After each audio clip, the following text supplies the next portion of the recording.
नमस्ते दिल्ली। मैं चौधरी अनिल कुमार, अध्यक्ष दिल्ली प्रदेश कांग्रेस कमेटी। जैसा कि आप जानते हैं, एमसीडी चुनाव का बिगुल बज चुका है। यह चुनाव प्रदूषित दिल्ली वर्सेस चमकती दिल्ली होगा।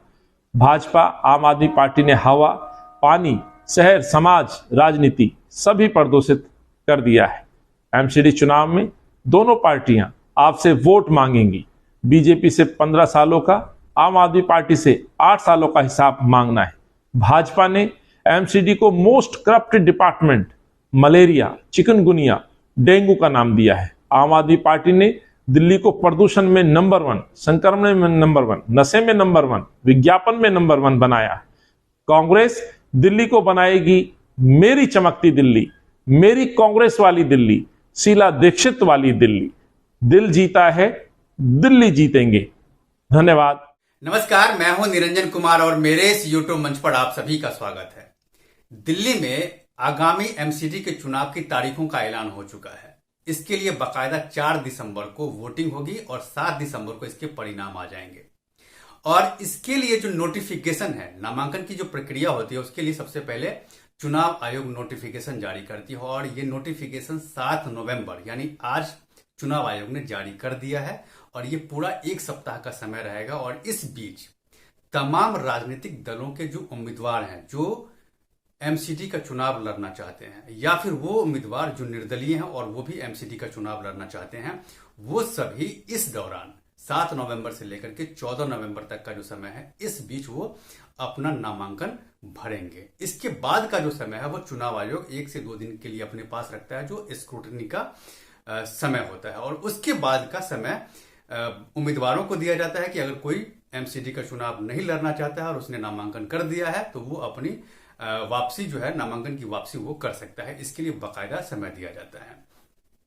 अब देखिए कि 7 नवंबर आज है और 7 दिसंबर को चुनाव परिणाम जो है वो घोषित हो जाएंगे, तो पूरे 1 महीना का ये समय है। लेकिन जिस दिन से चुनाव आयोग ने दिल्ली के एमसीडी के चुनाव की तारीखों का ऐलान किया है, उस दिन से लेकर के जितने भी राजनीतिक दल है उनके पास पर्याप्त समय मिल गया कि वो अपने चुनाव प्रचार कर सकते हैं और अपने पक्ष में जनता से वोट मांग सकते हैं। तो ये बाकायदा 1 महीने का पूरा समय है और ये समय जो है किसी भी उम्मीदवार के लिए, चाहे वो किसी राजनीतिक दल से जुड़ा हुआ हो या फिर निर्दलीय उम्मीदवार हो, उन सभी के लिए महत्वपूर्ण है कि वो जनता के बीच जाएं और जनता के बीच जाकर के स्थानीय मुद्दों को उठा करके और वो अपने पक्ष में वोट मांग सकते हैं। ये पूरा बाकायदा उनके पास समय होता है। यहां पर एक महत्वपूर्ण बात है, वो ये है कि एमसीडी का जो चुनाव है वो हर 5 साल में होता है। यहां पर ये आपको बताना चाहेंगे कि दिल्ली में जो एमसीडी है वो आखिर क्या क्या काम करती है और जिसके लिए इतना राजनीतिक दल एक्टिव होते हैं कि इस चुनाव को हर हाल में जीतना चाहते हैं। दूसरी बात, बजट कितना का है वो भी आपको मैं बताऊंगा। तो सबसे पहले यहां पर हम ये बता दें आपको कि दिल्ली में जो एमसीडी है उसका जो काम है वो है सड़कों की साफ सफाई करना, नई सड़कें बनवाना, जितने भी कूड़ेदान है कूड़ेदान की व्यवस्था करना, सड़कों पे किसी तरह की कोई गंदगी नहीं हो, कूड़े का पहाड़ है उस पहाड़ को कम किया जाए। दूसरी बात, जो फ्लाईओवर है, फ्लाईओवर को नए फ्लाईओवर का निर्माण करवाना, या फिर कोई फ्लाईओवर अगर मान लीजिए कि वो अस्त व्यस्त हालत में है, जर्जर हालत में है, तो उसका मरम्मत करवाना। एमसीडी के स्कूल्स होते हैं, उस स्कूल्स की सही व्यवस्था करना। एमसीडी के जो कॉलेज हैं उनका सही देख रेख करना, उसमें अच्छी पढ़ाई करवाना। उसके साथ साथ जो एमसीडी के अंतर्गत जो दिल्ली में जितने भी पार्क हैं, तो पार्क की अच्छी व्यवस्था करना ताकि वहां पर लोग जाएं, जिम जिनको करना है वो जिम करें, व्यायाम करें, या फिर किसी घूमने के लिए जो है वो सौंदर्यीकरण के लिए विशेष काम करवाना होता है। इसके साथ साथ लाइटिंग की व्यवस्था, चाहे वो पार्कों में हो या फिर सड़कों पे हो या फिर गलियों में हो, हर जगह इस तरह की व्यवस्था करवाना ये एमसीडी का काम होता है। इसके साथ साथ हाउस टैक्स, जो दिल्ली में हाउस टैक्स है उसकी वसूली का काम भी एमसीडी ही करती है। तो इसके साथ साथ बहुत सारे ऐसे काम है छोटे छोटे जो एमसीडी करती है और यही वजह है कि तमाम राजनीतिक दल चाहते हैं कि वो दिल्ली का एमसीडी का चुनाव लड़ें और वो सत्ता में आए। और एक जो अहम बात है वो ये भी है कि दिल्ली राजधानी है और राजधानी में एमसीडी का चुनाव होता है, तो वो लड़ने के लिए हर राजनीतिक दल चाहते हैं कि वो सत्ता में आए और सत्ता में आकर के और वो डेवलपमेंट का काम करें।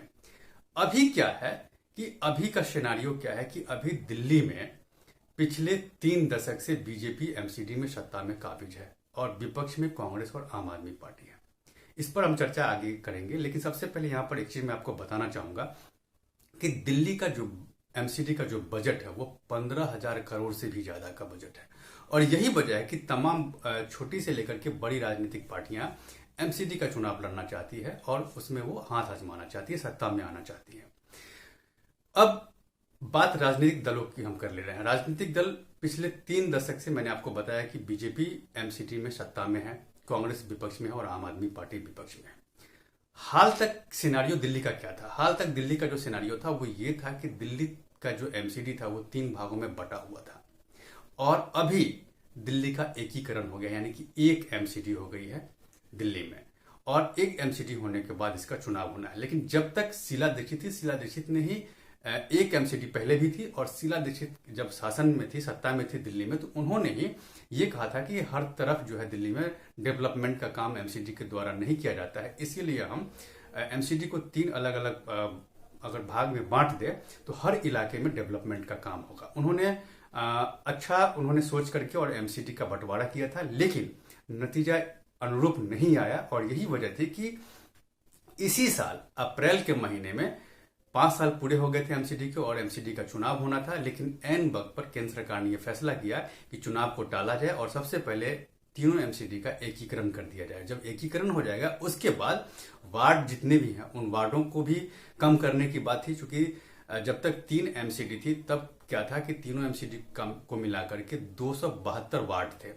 तो अभी क्या है कि अब जब एकीकरण हो गया है, एक एमसीडी बन गई है दिल्ली में, तो अब वार्डों को घटा करके 250 किया गया है। ये केंद्र सरकार ने कहा था कि 250 वार्ड करने के लिए, तो अब एक एमसीडी है और 250 वार्ड है। हालांकि यहां पर भी कुछ राजनीतिक दलों ने आपत्ति जताई है कि कुछ वार्ड ऐसे हैं जिनका क्षेत्रफल जो है वो बहुत ज्यादा है और कुछ के कम है, तो इसको लेकर के ऑब्जेक्शन हुए जरूर थे। लेकिन इसके बाद भी तीनों एमसीडी को एकीकरण करने के बाद अब एक एमसीडी हो गई है और उसका चुनाव इसी दिसंबर में होना है। तो देखिए अब क्या है कि दिसंबर में चुनाव होना है, सत्ता में अभी बीजेपी है, विपक्ष में मैंने बताया कांग्रेस और आम आदमी पार्टी है। अब सबसे पहले बीजेपी को लेकर के मैं बात कर ले रहा हूं। बीजेपी पिछले 3 दशक से सत्ता में और वो हर हाल में चाहेगी कि एमसीडी में जो उसका सत्ता है वो हर हाल में बरकरार रहे और इसी को ध्यान में रख करके दिल्ली में जो बीजेपी है वो इस चुनावी कैंपेन को करेगी और जनता की बीच जाएगी कि हमें आप एक मौका और दीजिए, हम और बेहतर दिल्ली बनाएंगे। दूसरी तरफ कांग्रेस और आम आदमी पार्टी विपक्ष में है।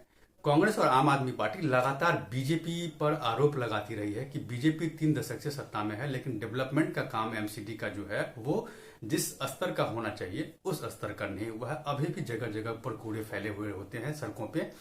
दूसरी तरफ कूड़े का पहाड़ को लेकर के कई बार कांग्रेस और आम आदमी पार्टी के जो नेता है उन्होंने कई बार बीजेपी को इस मुद्दे को लेकर के घेरा है कि बीजेपी की सत्ता में रहने के कारण ही इतना बड़ा कूड़ा का पहाड़ हो गया, वो भी एक नहीं 3 अलग अलग इलाके में कूड़े का बहुत बड़ा पहाड़ बना हुआ है। तो इसको लेकर के लगातार कांग्रेस और आम आदमी पार्टी बीजेपी पर सवाल करती रहती है। दूसरी तरफ यहां पर क्या है कि कांग्रेस लंबे समय से सत्ता में नहीं है, तो कांग्रेस ये चाहती है कि वो बीजेपी को घेरने की कोशिश करे और आम आदमी पार्टी को भी घेरने की कोशिश करे, क्योंकि बीजेपी को लेकर के कांग्रेस हमेशा ये कहती है कि उन्होंने जो डेवलपमेंट का काम करना था वो पिछले 3 दशक में उन्होंने नहीं किया है। और आम आदमी पार्टी ने पिछले एमसीडी के चुनाव में ठीक ठाक सीट जीती थी, लेकिन उनका ये कहना है कि पिछले 8 साल से दिल्ली की सत्ता पर अरविंद केजरीवाल है और उन्होंने ये कहा था जनता से कि यमुना को साफ करा देंगे आने के साथ ही, लेकिन 8 साल बीत गए हैं लेकिन यमुना की सफाई नहीं हुई है। तो ऐसे में कैसे ये समझा जाए कि अरविंद केजरीवाल को अगर सत्ता मिलती है एमसीडी में तो वो कूड़े का पहाड़ का जो निस्तारण है करना, जो समाप्त करना है, या दिल्ली का वो जो चमकाने की बात हो रही है उस तरह से चमका पाएंगे। दूसरी बात, अरविंद केजरीवाल अभी हर साल पिछले 7-8 साल का अगर देखा जाए तो हर साल इस ये जो पीरियड है अक्टूबर से लेकर के दिसंबर तक का जो समय है इसमें दिल्ली बहुत प्रदूषित होती है। उसका जो आबो हवा है, दिल्ली का जो वातावरण है वो बहुत प्रदूषित होता है, सांस लेने में लोगों को दिक्कत होती है और बेवजह का स्कूल बंद होता है। अभी भी स्कूल की स्थिति वैसी ही है, स्कूल बंद है और जिसको खोलने की बात हो रही है। लेकिन देखिए ये दो मुद्दे हैं जिन मुद्दों को लेकर के कांग्रेस लगातार घेरने की कोशिश कर रही है आम आदमी पार्टी को। यहां पर क्या है कि आम आदमी पार्टी अभी दिल्ली के साथ साथ पंजाब जीत चुकी है और आम आदमी पार्टी ने यह कहा था कि अगर हम पंजाब में सत्ता में आते हैं तो पंजाब से जो पराली जलाने के कारण जो दिल्ली प्रदूषित होती है, हम सत्ता में अगर आएंगे, अगर वहां की जनता मुझे सत्ता में आने का मौका देती है तो हम इस समस्या को दूर कर देंगे। लेकिन यहां पर सत्ता में आने के बाद भी पंजाब में अरविंद केजरीवाल जो कह रहे हैं, मतलब वो है ना हाथी के दांत दिखाने के कुछ और खाने के कुछ और, वही अरविंद केजरीवाल के साथ है। तो अब वो ये कह रहे हैं अरविंद केजरीवाल कि प्रदूषण को हटाना सिर्फ अरविंद केजरीवाल का या आम आदमी पार्टी का काम नहीं है, वो केंद्र सरकार का काम है और किसी एक राज्य में नहीं है। तो इस मुद्दे को लेकर के जरूर कांग्रेस आम आदमी पार्टी को घेरेगी। दूसरी तरफ देख लीजिए कि दिल्ली प्रदूषित है लगातार और आने वाले समय में भी दिल्ली का हाल कमोबेश यही रहेगा। गुजरात में चुनाव हो रहे हैं और हिमाचल प्रदेश में विधानसभा के चुनाव हो रहे हैं, तो यहां पर भी डैमेज करने की कोशिश करेगी कांग्रेस और बीजेपी दोनों को कि अरविंद केजरीवाल जहां पर सत्ता में है वहां पर जो वायदे उन्होंने किया उस वायदे को तो उन्होंने कंप्लीट किया नहीं, और वो कैसे कह सकते हैं कि जो वो गुजरात में या फिर हिमाचल प्रदेश में आकर के डेवलपमेंट का काम करेंगे। तो यहां पर अरविंद केजरीवाल घिरते हुए नजर आ रहे हैं और उन्होंने ये कहा भी था कि एकदम से चुनाव का अनाउंसमेंट करके एमसीडी में, और ये माहौल बनाने की कोशिश हो रही है कि हमने दिल्ली में प्रदूषण को नियंत्रित करने का कोई काम नहीं किया। तो देखिए दिल्ली की जनता को अब सोचना है कि उनको एक ऐसी सरकार चाहिए जो डेवलपमेंट का भी काम करे दिल्ली में, और साथ साथ जो प्रदूषित दिल्ली है और जो प्रदूषित यमुना है उसके समस्या का समाधान करने के बारे में भी कोई सोचे, उसको वोट करे। तो देखिए आने वाले इस एक महीने में क्या कुछ होता है, उन सारी चीजों पे मेरी नजर बनी हुई है। आप मेरे साथ बने रहे, और अब तक अगर आपने मेरे इस YouTube मंच को सब्सक्राइब नहीं किया तो प्लीज सबसे पहले आप मेरे इस YouTube चैनल को सब्सक्राइब कीजिए, लाइक शेयर और कमेंट जरूर कीजिए। इसमें एक कमेंट बॉक्स है जहां जाकर के आप इस मुद्दे से रिलेटेड अपने सवाल कर सकते हैं जिसका जवाब मैं आपको दूंगा। तब तक के लिए धन्यवाद।